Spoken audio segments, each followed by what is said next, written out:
Hello guys and welcome back to my channel. So my name is Lana and I quit my 40-hour work week job in New Zealand as a nurse about 2 years ago now. So me and my partner Carlos, we actually travel full-time and we work online, which gives us the freedom to explore new places. We prefer to slow travel because it allows us to experience new cultures and just take each country at ease. So today I'll be discussing the cost of living in Poland. So we stayed for a whole month in Poland, spending 3 weeks in the capital Warsaw and 1 week in Krakow. We really enjoyed our time here in Poland. There was so much to see, do and eat. It's really rich in history, so I think that's the wonderful thing about traveling, is that we get to learn things in real life rather than from a textbook or a movie. Not only is Poland an interesting country, but it's also an affordable country. So you can get meals ranging from about $7 to $13 US, depending on where you like to eat, of course. They also had great internet connection and really reliable public transport, and just an all-round great place to travel to as a digital nomad. So the topics I will be discussing today will be listed here, and of course all of the prices I will discuss will be as a couple because I'm traveling with Carlos. But things like accommodation, they don't really change the price whether it's for one or for two people. And I will be using the US dollar today since it's kind of a universal currency. Accommodation. So our total cost of Airbnbs for the month was $619 US. So this was the most expensive part of our stay, but no matter what country we go to, this usually is the most expensive cost. And since we have been in Europe, we have been using Airbnb to book all of our accommodations. This is the easiest way to book accommodation to live in as a traveller. Of course, if you are staying for long term, then you can find accommodations locally through word of mouth or through Facebook groups and such. All of the Airbnbs we stayed at in Poland were really comfortable and had great amenities. The Wi-Fi speeds were really fast as well. So on average for download speeds we were getting about 15 to 150 Mbps at some of them. And then for upload speeds we were getting about 5 to 30 Mbps, which is really good as well. And since we stayed at Airbnbs, all of the utilities were included in the cost. So this means water, power and internet was included. If you wanted to see a full apartment tour of all the places that we stayed and their prices, I can link it above for you guys and in the description as well. If you would like a discounted Airbnb stay, I have a link below which gives you $33 US credit. And I also wanted to say a big thank you to the people who have used my link this far. I really do appreciate it and it makes a great difference to supporting this channel. Now, groceries for the month costed us $285 US, alcohol included. We are really mindful of our spending, so I would say we probably ate at home about 80% of the time. And since we are full-time travelers, we really do enjoy some good home cooking. Groceries in Poland were really affordable. So in Warsaw we were shopping at a place called Carrefour, and then in Krakow we were shopping at a place called Orchard. I'm probably butchering these names, but you guys are probably used to me doing that by now. So just for price reference, I'll use beer as an example since we really like beer.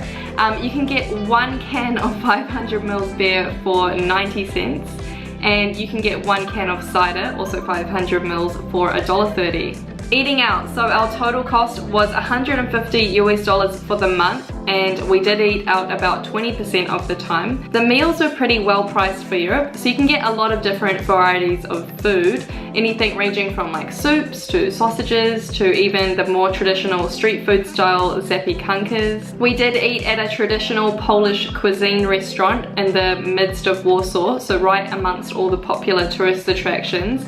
And for $31 US we got 2 meals and 2 red wines. Or you can get street kebabs for about $13 for a meal for 2, or you can get the zapiekankas, which is about $8 for 2. I did make a food vlog in Warsaw, so if you wanted to check that one out, I'll link it above for you guys. Entrance fees, so I thought I would make this category, seeing as obviously sometimes you do have to pay for attractions that you go to. So during our stay in Poland we spent a total of $13 US, and this was for the day that we went to the Warsaw Uprising Museum. So it cost us $6.50 USD each. Poland has quite a lot of interesting and historic attractions to see, especially for free. Just walking through the streets you can see so many different types of buildings, and we really do enjoy people watching, and oftentimes our favorite thing to do is just stopping to eat or to drink, so that will be our entertainment for the day. But of course, if you did want to learn more about Poland in a short amount of time, there's lots of walking tours. There was even golf cart tours I saw,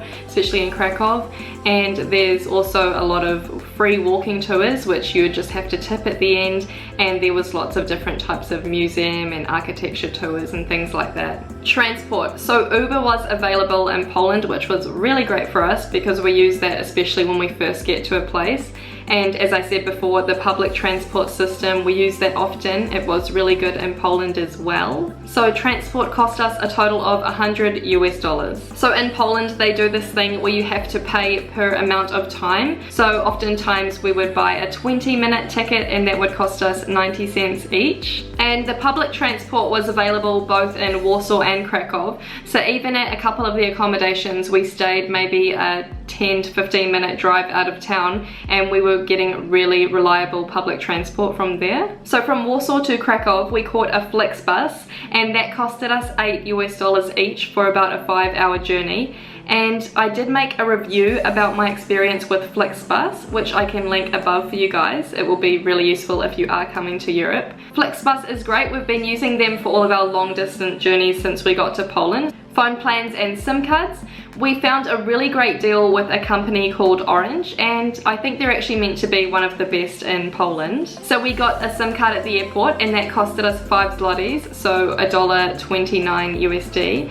And that come with 6 gigabytes lasting for 2 weeks. And then after the 2 weeks, of course, we did have to top up. So that was 20 zlotys, so about $5 US, costing us a total of $12.58 for the both of us for the month. We had really good data speeds with Orange, so the download was ranging from about 20 Mbps and the upload was about 12.7 Mbps, and I've also had faster speeds than this as well. The signal coverage for Orange was really good in both Warsaw and Krakow from our experiences. ATM transaction fees. Now this is a really important category. A lot of places in Poland do accept cards, but sometimes it's just really good to have money on you in case you go to those markets or any local shops, or sometimes just emergency money. So my bank that I have in New Zealand actually has an alliance with the bank that I used in Poland, so I didn't actually have to pay for the ATM fee. But what I did have to pay for was the conversion fee. So when I got out $322 US for the month, it costed me $10 US. Miscellaneous. So this category is pretty much just for anything else that doesn't fit into the other categories. And this month, seeing as I'm so clumsy, I broke one of the blinds at the apartment that we were staying in Warsaw. So that did cost me $9 US. So altogether, our total cost of living in Poland was $1,198 US for 2 people. Poland is a really affordable and comfortable country to live in. We thoroughly enjoyed the people, the food, and the sights here. Overall, it was a really homely place to live in as a digital nomad, and I would highly recommend it to anyone who's looking for a place to remotely work from. So although we are a very frugal couple, we definitely didn't skim on things. So we would eat out when we wanted to, we'd have beers, we would go to the sites we'd want to see, and we would go out probably about 3 to 4 times a week. There definitely is so much to see here, and 1 month here really does just fly by. Also, you may have noticed that I didn't include the costs for things like travel insurance or flights, and that is because flights and travel insurance is different for everyone. So luckily, me and Carlos, having our New Zealand and American passports, we didn't need to get a visa, seeing as in Europe they have something called the Schengen visa, which allowed us to stay up to 90 days in any EU country.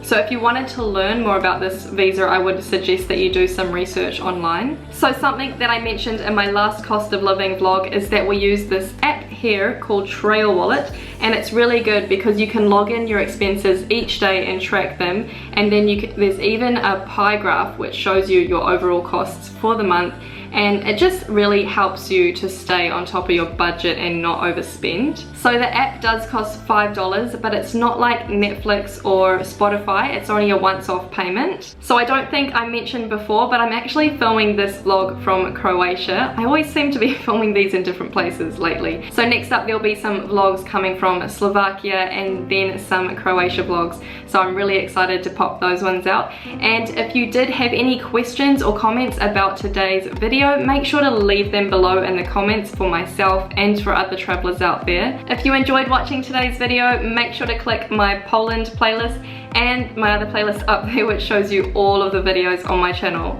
So we have left Poland now and we're currently in Slovakia. Here we are, St. Elizabeth's Cathedral.